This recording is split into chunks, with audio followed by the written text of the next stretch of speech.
నారా భువనేశ్వరి కుప్పం పర్యటనలో భాగంగా గుడిపల్లి మండలం గుడి చెంబుగిరి గ్రామంలో మహిళలతో సమావేశమయ్యారు. ఈ సందర్భంగా మహిళలు ఆమెకు ఘన స్వాగతం పలికారు.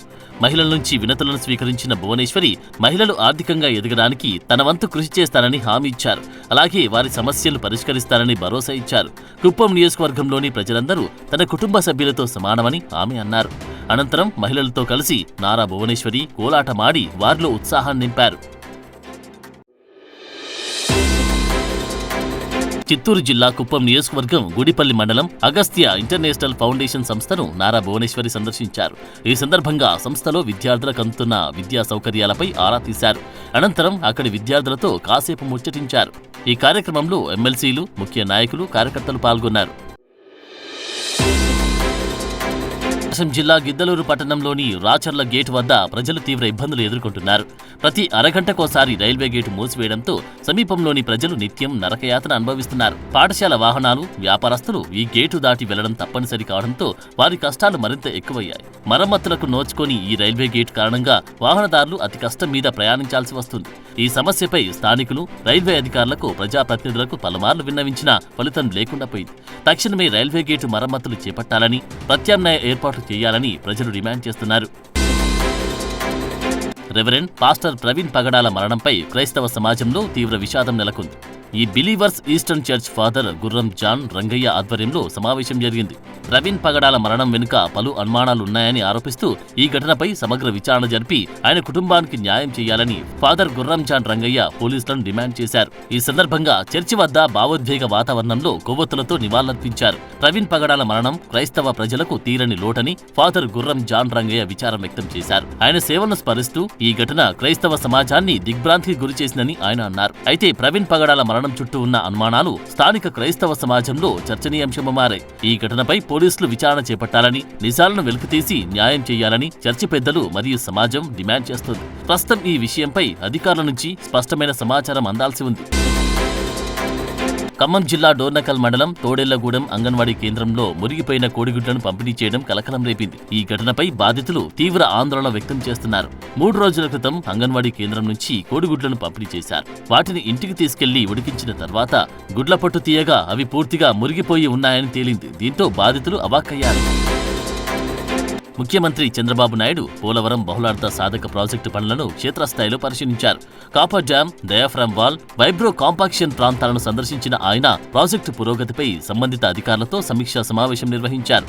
ఈ సందర్భంగా ముఖ్యమంత్రి మాట్లాడుతూ పోలవరం ప్రాజెక్టును సత్వరం పూర్తి చేయడానికి ప్రభుత్వం కట్టుబడి ఉందని స్పష్టం చేశారు. ప్రాజెక్టు పనుల్లో ఎటువంటి లోటుపాట్లు లేకుండా సమన్వయంతో వేగంగా పూర్తి చేయాలని అధికారులను ఆదేశించారు. జగిత్యాల జిల్లా ధర్మపురి శ్రీ లక్ష్మీ నరసింహస్వామివారి దేవస్థానంలో బుధవారం బీసీ కమిషన్ చైర్మన్ నిరంజన్, 4 సభ్యులు స్వామివారిని దర్శించుకున్నారు. ఈ సందర్భంగా దేవస్థానం అధికారులు పూర్ణ కుంభంతో మేళతాళాలతో వారికి ఘన స్వాగతం పలికారు.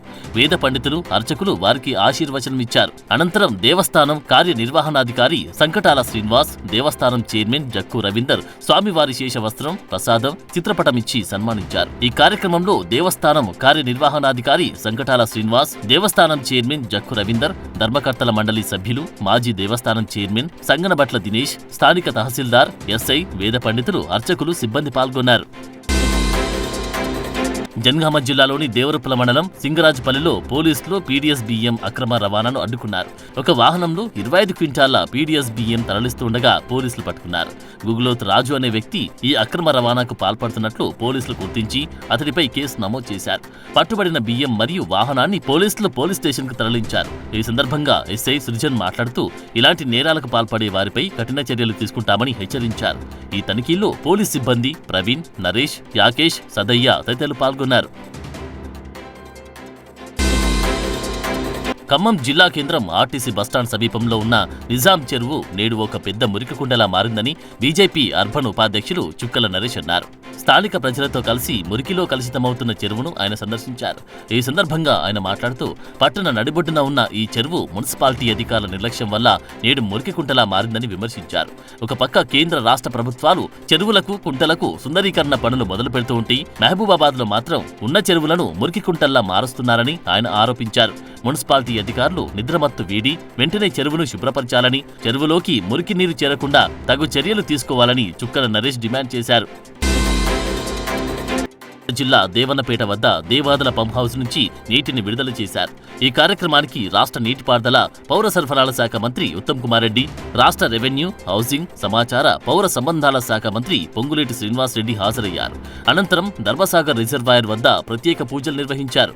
ఈ సందర్భంగా మంత్రులు మాట్లాడుతూ దేవాదుల ప్రాజెక్టు ద్వారా ఈ ప్రాంతంలోని రైతుల సాగునీటి అవసరాలను తీర్చడానికి ప్రభుత్వం కట్టుబడి ఉందని తెలిపారు. ప్రాజెక్టు పనులను వేగవంతం చేసి రైతులకు సాగునీరు అందించడానికి ప్రభుత్వం అన్ని చర్యలు తీసుకుంటుందని వారు హామీ ఇచ్చారు. చెర్ల మండలం కమ్మపల్లి పంచాయతీ పరిధిలోని పారవాన్లపల్లి సమీపంలో గురువారం ఒంటరి ఏనుగు హల్చల్ చేసింది. పగటిపూట గ్రామ శివార్లోకి వచ్చిన ఏనుగు భీకర శబ్దాలు చేస్తూ భయాందోళన సృష్టించింది. ఏనుగును చూసి గ్రామస్తులు భయంతో పరుగులు తీశారు. వారు గట్టిగా కేకలు వేయడంతో ఏనుగు సమీపంలోని అడవిలోకి వెళ్లిపోయింది. పట్టపగలి ఏనుగు గ్రామంలోకి రావడంతో స్థానికులు తీవ్ర భయాందోళనకు గురవుతున్నారు. రాత్రిపూట ఇళ్లల్లో ప్రశాంతంగా ఎలా పడుకోవాలో అర్థం కావడం లేదని వారు ఆవేదన వ్యక్తం చేస్తున్నారు. అటవీ సిబ్బంది వెంటనే స్పందించి ఒంటరి ఏనుగు నుంచి తమను రక్షించాలని